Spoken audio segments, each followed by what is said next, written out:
अब हम बात करने जा रहे हैं छात्रों से जुड़ी बड़ी खबर की।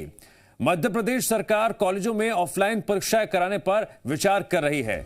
गृह मंत्री नरोत्तम मिश्रा के मुताबिक 18 साल से ज्यादा के लोगों का वैक्सीनेशन हो चुका है।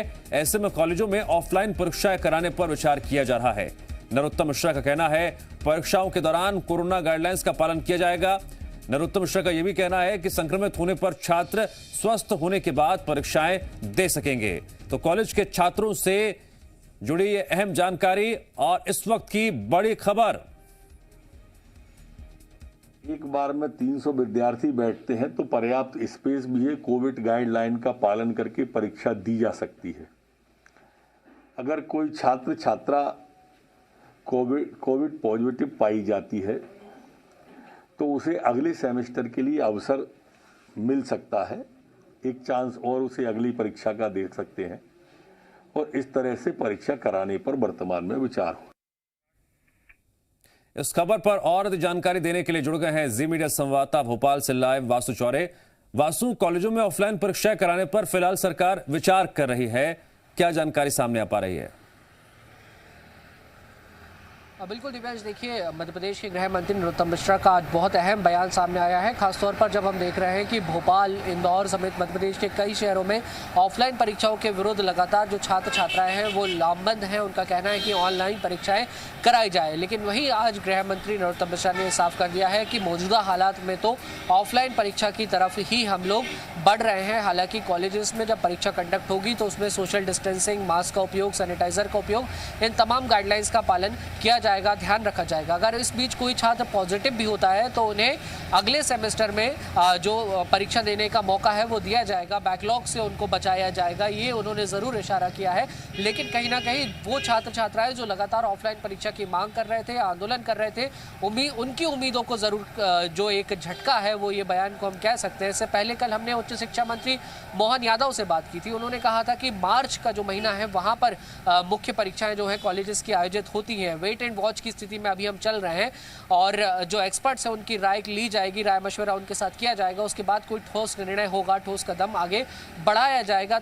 लेकिन हाल फिलहाल दिव्यांश, अभी की जो मौजूदा जो सेमेस्टर की परीक्षाएं होनी है, जो अभी परीक्षाएं होनी है, उनको ऑफलाइन कराया जाएगा। ये गृह मंत्री नरोत्तम मिश्रा ने स्पष्ट कर दिया है और उन्होंने एक जो शब्द का इस्तेमाल किया है उस पर थोड़ा सा ध्यान देने की जरूर यहाँ पे आवश्यकता है। उन्होंने कहा है कि वर्तमान स्थिति में, यानी कि अभी की स्थिति है, उसमें हम ऑफलाइन परीक्षाएं करा सकते हैं। पर्याप्त मात्रा में संसाधन मौजूद है, उपलब्ध है, रोटेशन प्रणाली और पर्याप्त सोशल डिस्टेंसिंग के बीच ये पेपर जो है वो कंडक्ट कराए जाएंगे। और इसके पीछे सरकार का एक तर्क ये भी है कि जब कॉम्पिटिटिव एग्जाम्स हो रहे हैं, चाहे एमपीपीएससी के पेपर हो, यूपीएससी के पेपर्स हो, बैंक सिलेक्शन के लिए जो आईबीपीएस और पीओ के एग्जाम्स होते हैं वो कंडक्ट हो रहे हैं, तो जो कॉलेजेस की परीक्षा है उनको भी कंडक्ट कराया जा सकता है। और तमाम गाइडलाइंस के साथ अगर परीक्षा कराएंगे तो ये बहुत ज़्यादा घातक साबित नहीं होगा। तो इस तर्क के साथ अभी जो शासन प्रशासन है वो आगे बढ़ रहा है। ये नरोत्तम मिश्रा के पूरे बयान से समझा जा सकता है। लेकिन आने वाले समय में क्या कुछ निर्णय होता है, क्या कुछ डिसीजन होता है, वो जरूर देखने वाली बात होगी। वासु, सरकार के अपने तर्क हैं, लेकिन बड़ा सवाल यह भी है कि अगर कॉलेजों में ऑफलाइन परीक्षाएं कराई जाती हैं तो फिर सरकार के सामने और कॉलेज प्रबंधन के सामने क्या क्या चुनौतियां होंगी? देखिए, सबसे बड़ी चुनौती यही होगी कि कोविड-19 की तमाम सारी जो गाइडलाइंस है उनका पालन पूरी तरीके से सुनिश्चित कराया जाए और बच्चों को संक्रमण से सुरक्षित रखते हुए इन पूरी परीक्षाओं का संचालन हो सके। पहली चुनौती तो यही है। उसके बाद दूसरी चुनौती ये आती है कि जो संक्रमण काल ऐसे में कई बच्चे अगर परीक्षा केंद्रों पर नहीं पहुंच पाते तो उनके लिए वैकल्पिक व्यवस्था क्या होगी? क्या उन्हें आने वाले सेमेस्टर में पेपर देने का मौका दिया जाएगा या फिर असाइनमेंट बेस पर उनके एग्जाम्स कंडक्ट कराए जाएंगे? ये सारी जो बातें हैं फिलहाल इन पे जो है वो सस्पेंस बना हुआ है, संशय बना हुआ है। लेकिन जब परीक्षाएं आयोजित होंगी तो उसके पहले जो पूरी गाइडलाइंस है वो ज़रूर सामने आ जाएंगी और बहुत सारी चीज़ें जो हैं दिव्यांश स्पष्ट होंगी। लेकिन इस सबके बीच अब छात्र छात्राओं की जिम्मेदारी भी बन जाती है कि जब परीक्षाएँ ऑफलाइन हो रही हैं तो जब वो परीक्षा केंद्रों पर परीक्षा देने पहुंचे तो पूरे जो प्रोटोकॉल्स हैं उनका पालन करें और सुरक्षित रहते हुए अपना एग्जाम लिखें, अपना पर्चा भरें। और छात्र छात्राओं का ये भी कहना था, हालांकि इस पूरे मसले को लेकर, कि जब सारी कक्षाएं ऑनलाइन हुई हैं, जब पढ़ाई ऑनलाइन हुई है तो कक्षाएं ऑफलाइन क्यों की जा रही हैं? ये एक बड़ा सवाल छात्र छात्राओं की ओर से और जो छात्र संगठन है जो परीक्षाओं के खिलाफ आंदोलन कर रहे हैं उनका ये तर्क जरूर निकलकर इस पूरे मसले को लेकर सामने आया है। दिव्यांश। वासु, आप बने रहिए हमारे साथ। तो इस वक्त की बड़ी खबर है, और इस बड़ी खबर के सबसे बड़े मायने उन छात्र छात्राओं के लिए जो कॉलेजों में पढ़ते हैं। परीक्षाएं कैसे होंगी, कॉलेजों में क्या ऑफलाइन परीक्षाएं होंगी, इसको लेकर गृह मंत्री नरोत्तम मिश्रा ने जो बयान दिया है उसे सुनना बेहद जरूरी है। सुनवाते हैं आपको, जो दर्शक अभी जुड़े हैं। एक बार में 300 विद्यार्थी बैठते हैं तो पर्याप्त स्पेस भी है। कोविड गाइडलाइन का पालन करके परीक्षा दी जा सकती है। अगर कोई छात्र छात्रा कोविड पॉजिटिव पाई जाती है तो उसे अगले सेमेस्टर के लिए अवसर मिल सकता है, एक चांस और उसे अगली परीक्षा का दे सकते हैं, और इस तरह से परीक्षा कराने पर वर्तमान में विचार हो।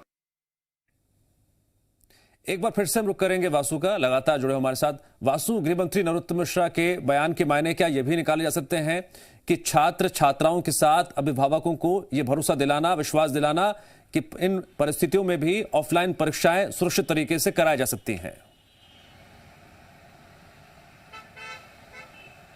बिल्कुल दिव्यांश, देखिए हम लोग धीरे धीरे न्यू नॉर्मल की तरफ आगे बढ़ रहे हैं। रात्रिकालीन कर्फ्यू जो है वो ज़रूर लागू है, लेकिन उसके अलावा सारी जो व्यवस्थाएं हैं वो सुचारू रूप से चल रही हैं। सारे जो दफ्तर हैं, सारे जो स्कूल्स हैं और कॉलेजेस हैं, उनका पूरी क्षमता के साथ जो संचालन है, हालांकि प्राइमरी स्कूलों को इससे अलग रख दिया जाए, उसके अलावा जो सारी गतिविधियाँ हैं वो पूरी क्षमता के साथ चल रही है। और एक और तर्क इस पूरे फैसले के बीच ये भी निकलकर सामने आया है कि कॉलेज में जो बच्चे पढ़ रहे हैं वो सभी 18 वर्ष के ऊपर है, जिनका 100% वैक्सीनेशन जो है दोनों डोज का वो कंप्लीट हो चुका है, और उन्हीं बच्चों को एंट्री दी जाएगी परीक्षा कक्ष में जिन्होंने वैक्सीन के दोनों टीके लगवा लिए हैं, तो उन्हें सुरक्षित कैटेगरी में फिलहाल माना जा रहा है।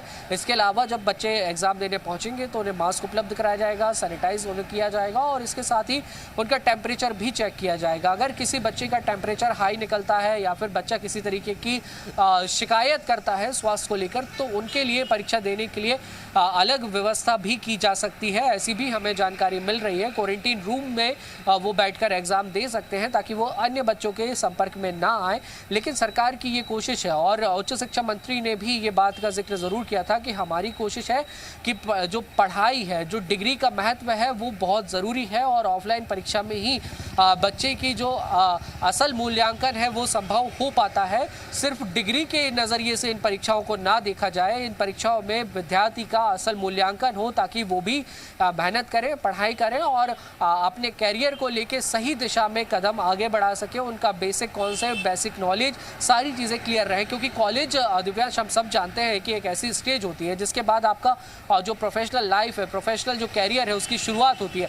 तो नींव जो है वो मजबूत होना बेहद ज़रूरी है, और हम सभी लोग जब कॉलेजेस में पढ़ाई करते हैं तो उसी क्षेत्र में या उसी स्ट्रीम की हम लोग पढ़ाई करते हैं जिसमें हमें आगे बढ़ना होता है और अपना भविष्य बनाना होता है। तो इस लिहाज से अगर देखा जाए तो सरकार इसलिए भी ज़्यादा जोर दे रही है कि जो परीक्षाएं हैं उनको ऑफलाइन कराया जाए। ठीक है वासु, जानकारी के लिए आपका शुक्रिया। तो कॉलेजों के खबरों में बने रहने के लिए आप हमारे फेसबुक, ट्विटर और इंस्टाग्राम पेज को फॉलो कर सकते हैं। लेटेस्ट अपडेट के लिए आप हमारे यूट्यूब पेज को सब्सक्राइब भी कर सकते हैं, और हाँ, बेल आइकन पर क्लिक करना ना भूलें।